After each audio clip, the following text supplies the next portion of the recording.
বন্যেরা বনে সুন্দর, শিশুরা মাতৃ করে। তাই ছাত্র যারা, তাদের জায়গা হচ্ছে ক্যাম্পাস।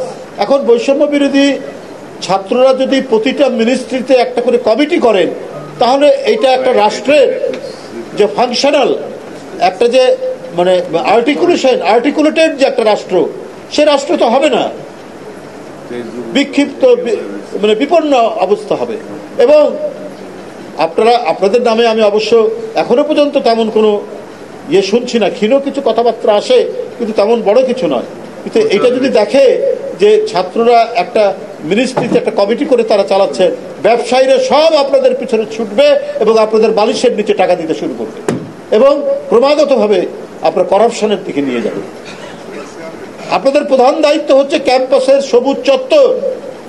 সেই সবুজ চত্বরে আপনারা চিৎকার করে বলুন যে শেখ হাসিনার মতো যাতে আর কখনোই কোনো ফ্যাসিবাদের উত্থান না ঘটে। আপনারা সেই আওয়াজ তুলুন, সেই আওয়াজ সবাই শুনবে এবং বিভিন্ন রাজনৈতিক দল, গণতন্ত্র মানা সরকার সবাই সেইভাবেই পলিসি নির্ধারণ করবে।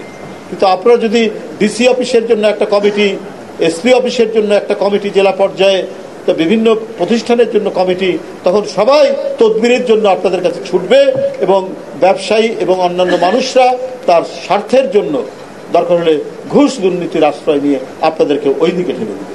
এই দিকটা আপনাদের মনে রাখতে হবে। যার যেখানে ওই যে একটা কথা আছে না, বন্যেরা বনে সুন্দর, শিশুরা মাতৃ করে। তাই ছাত্র যারা, তাদের জায়গা হচ্ছে ক্যাম্পাস। ক্যাম্পাসে আমাদের যে ঐতিহ্য, ভাষা আন্দোলন থেকে শুরু করে এদেশের বহু অর্জন এবং বহু নির্মাণের স্থপতি হচ্ছে ছাত্ররা।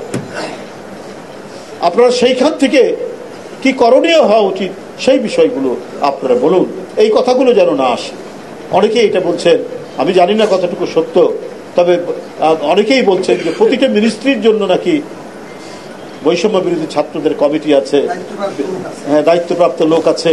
তারপরে আপনার বিভিন্ন জেলাগুলিতে ডিসি অফিস, এসপি অফিস, এগুলো কিন্তু একটা রাষ্ট্রকে ফাংশনাল হতে দেবে না, রাষ্ট্র কিন্তু এলোমেলো হতে শুরু করবে। সুতরাং আমরা 5ই আগস্টের অর্জনকে যাতে একটা সমন্বিত করতে পারি, আমরা যাতে এটা এমন একটি পরিস্থিতি তৈরি করি যে একটা আধুনিক বাংলাদেশ, একটা গণতান্ত্রিক বাংলাদেশ, যেখানে প্রত্যেকটা মানুষের কণ্ঠের উচ্চারণ যাতে স্বাধীনভাবে থাকবে এবং একটা মানুষ তার মত প্রকাশের স্বাধীনতার ক্ষেত্রে সে কখনোই আইন শৃঙ্খলা বাহিনীর টর্চারের মুখোমুখি হবে না, সেই বাংলাদেশ আমরা গড়ব। তাতে অর্থনীতি বিকশিত হবে, আমাদের সামাজিক অগ্রগতি ত্বরান্বিত হবে, আমরা একটা সুন্দর সমাজ ব্যবস্থা।